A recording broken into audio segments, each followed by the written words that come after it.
On today's episode of You Asked, what's the best 98-inch TV for sports? What can we expect from Apple CarPlay Ultra? And how long should you expect the TV to last?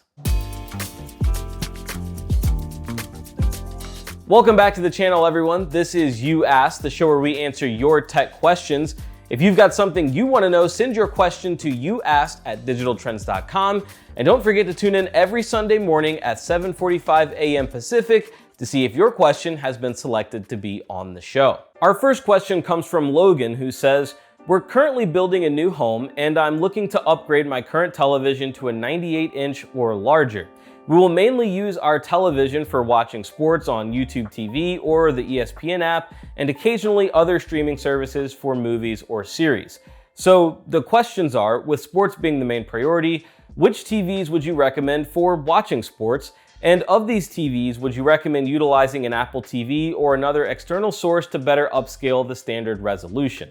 Thanks for the question, Logan. I think when addressing your first part of the question, which TV would we recommend, coupled with the need for 98 inches, the first thing we've got to talk about is budget. Because when we're talking about TVs that large, the price range from one brand and model to the next can be several $1,000s.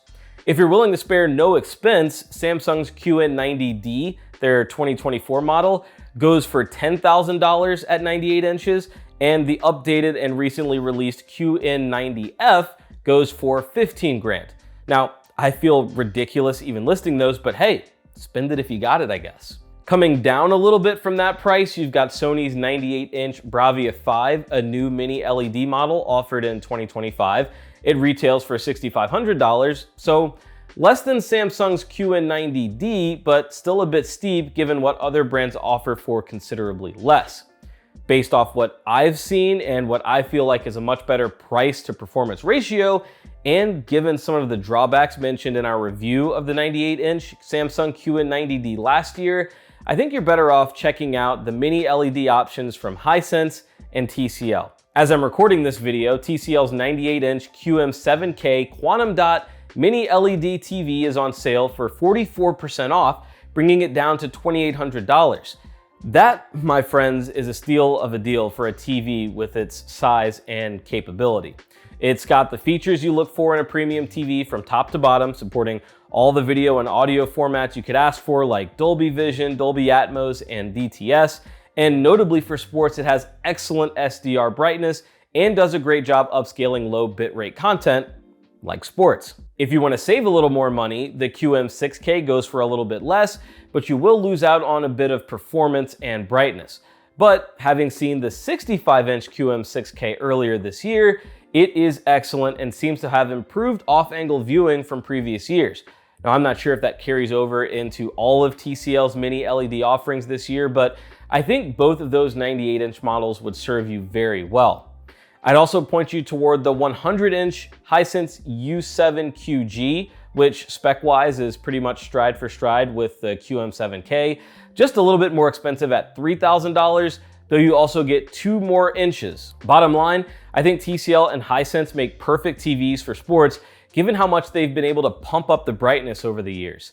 And as you mentioned, when it's time for movies and shows, you'll be even more impressed with them being able to stream in Dolby Vision or a number of other HDR formats. And that's where we'll answer the next part of your question. Do we recommend utilizing an Apple TV or another external source to better upscale the standard resolution? No, at least not for the purposes of better upscaling standard resolution. Your TV's upscaling is always going to do the best job because its processor is built to do the best cleanup job specifically for that TV. I don't think that adding an external device is going to hurt the picture quality, but I also don't think you're gonna see any benefit over just using the apps within the TV operating system. And side note, before the next question, I've seen the comments about how this channel frequently recommends Hisense and TCL. I'm just trying to think a little bit practically about a purchase of this magnitude. Like, for a 65-inch TV, sure, the best of the best running you $3,000 to $4,000 is a little easier to stomach. It's not nothing, but it's also a lot different than $6,000 or $8,000 or $10,000 or more, where some of these 98-inch TVs can go to in terms of price. And objectively, if you look at how they perform, It's hard to say if it's worth triple or quadruple the price for a particular brand. By all means, do your own research as well. Check the forums, see what others who own the TV have to say about their experience, but if you can save several $1,000s, I don't know, take the kids to Disney World, take your significant other to Europe, buy some 6 speakers to go with your TV, just my 2 cents. Also, right now, Memorial Day weekend, there are some huge TV sales going down. I'm talking Panasonic, Sony, Hisense, TCL, Samsung, LG, just all of them. We've got a link in the description to a list on digitaltrends.com that I think you'll find pretty helpful if you're in the market. Our next question comes from Doug. He asks, which TV is best for dark rooms? I currently have a 55-inch Hisense U8, but it's giving me bad eye strains with the brightness at 0 and all features turned off or on low. Doug, the first thing I would suggest is, if you haven't done so already, dive just a little bit deeper into the settings. Check to see if you're in a standard or vivid mode that tends to be a little more on the blue or cool side of color temperature. If you are, try changing to one of the theater modes or filmmaker mode. These tend to be a little bit warmer. There should also be a theater night mode available on your U8 that makes darkroom viewing a little more comfortable. If that's still too much for you, then I'd suggest going with a budget-friendly OLED, something like the LG B4 or B5, maybe Samsung's S85D or S85F, depending on what's available and your budget.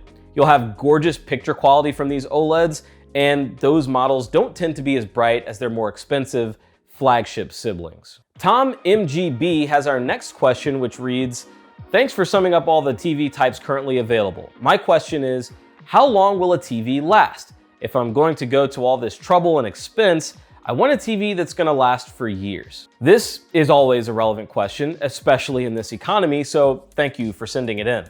A lot of estimates from my research says 5 to 10 years, but there are other factors at play here. First, what's it worth to you? If you drop several grand on a flagship OLED or mini LED TV, yeah, you're gonna want it to last at least 5 years and hopefully well beyond that. But like I said in a previous episode, these are electronics with a lot of components and points of potential failure. So if it really bothers you that there's a risk, there are plenty of less expensive models that are still loaded with features and produce incredible images. The other factor is how hard you drive the TV. In general, if you want it to last, using screensavers or making sure it's turned off when it's not in use, those are good ideas, especially if it's an OLED where there's a risk of burn-in. And that leads me to the next point, which is the all-important warranty. With LG in particular, they have a 2-part 5-year warranty for their G, M, and Z level OLED TVs. And that leads me to my final point. That LG warranty covers their most expensive TVs, probably because they're pretty confident in how well they're built. What am I saying here? You get what you pay for. If you want a TV that lasts, I'd shoot for the upper tier models. It doesn't have to be the most expensive or the latest model, but not all TVs are built equally. I had to talk my parents off this ledge recently when they said they didn't want to buy any more Samsung TVs because one in the past failed them. But that TV was certainly not one of their better performing models. Sure enough, they're now in love with the S90D that I recommended. So to sum it all up, there's not much of a guarantee you'll get with any TV. If you search in forums long enough, you'll probably find a cautionary tale against every brand you can think of. But with research, care, and maybe a little bit of good luck, your TV should last you for years, at least long enough to get you to the point where you're ready to upgrade again. Next, let's head over to John McCann, who's taking your questions on the recently unveiled Apple CarPlay Ultra. Thanks, Chris.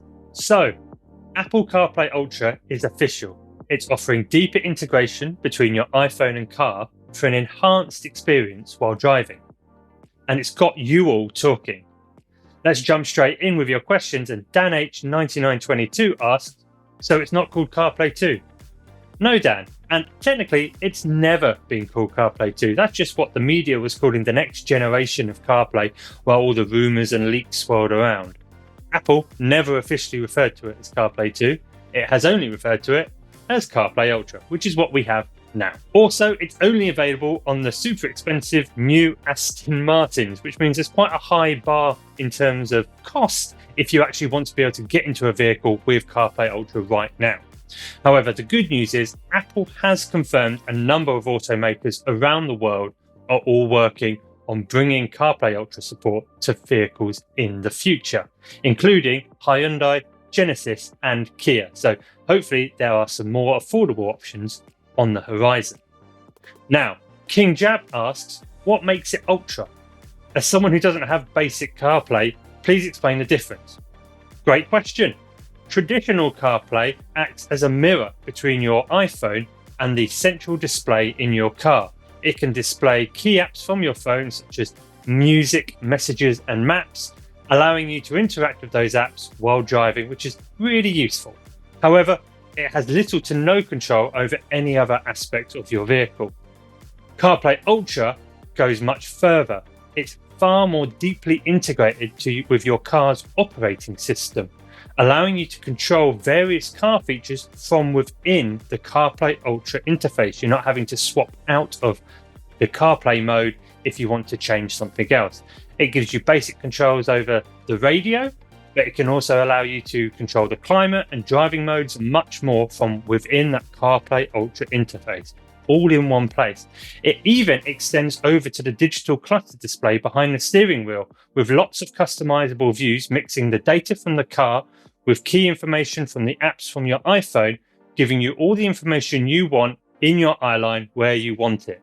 It's really quite a special thing and really looking forward to trying it out. However, not all of you are loving it. Bob Dylan Lover says, bad foresight by Apple, as many manufacturers are thankfully moving away from digital clusters for AC and other utilities in favor of buttons and dials again. And you're not wrong. Having to go through a touchscreen to change the climate is fiddly and annoying. However, the scope for CarPlay is so much greater, and we can expect further deeper integration as CarPlay Ultra develops. So instead of going backwards, I think we'll only see more functionality come through CarPlay Ultra as we go forward. Now, a couple of you have asked us about the cost. Is Apple really giving something away for free? And the good news is, it is. There is no additional charge to use CarPlay Ultra, which is great. I mean, the only cost that you will need is the cost of the iPhone and the cost of a car that actually supports it. But once you've got that, CarPlay is there, ready for you to use at no additional charge. And a few are asking about Google and whether it has an Android equivalent in the works. Now, this is an interesting one because you can be sure Google will be looking closely at CarPlay Ultra, but it sort of already does, and maybe even surpasses what Apple CarPlay Ultra offers. We've got Android Auto, which is Google's direct CarPlay competitor, again allowing you to mirror key apps from your smartphone on that central display in your car. However, Google also has something very similarly named called Android Automotive. Now, this is a full in-car operating system which doesn't require your smartphone to work, but features all of Google's know-how and knowledge, and Google Maps, for example, but as a full car operating system. It's already used in Polestars, so you could say Google is already ahead of Apple in specific cars. CarPlay Ultra still requires you to have an iPhone 12 or later to be able to work. It doesn't work without an iPhone. And finally, Mitchell asks, when can I get CarPlay Ultra in my 2013 Camry? Now, unfortunately, Mitchell, I don't think CarPlay Ultra is ever going to come to your 2013 Camry. It's a tough break there. Anyway, back to you, Chris. Thanks, John. That's going to do it for this week's episode of You Asked. Another reminder for those of you in the market for a new TV, huge Memorial Day sales happening right now. Hit the link up in the description for more. We appreciate you tuning in as always. Be sure to get those questions submitted and check back every Sunday to see if they were picked to be on the show, and we'll see you next time.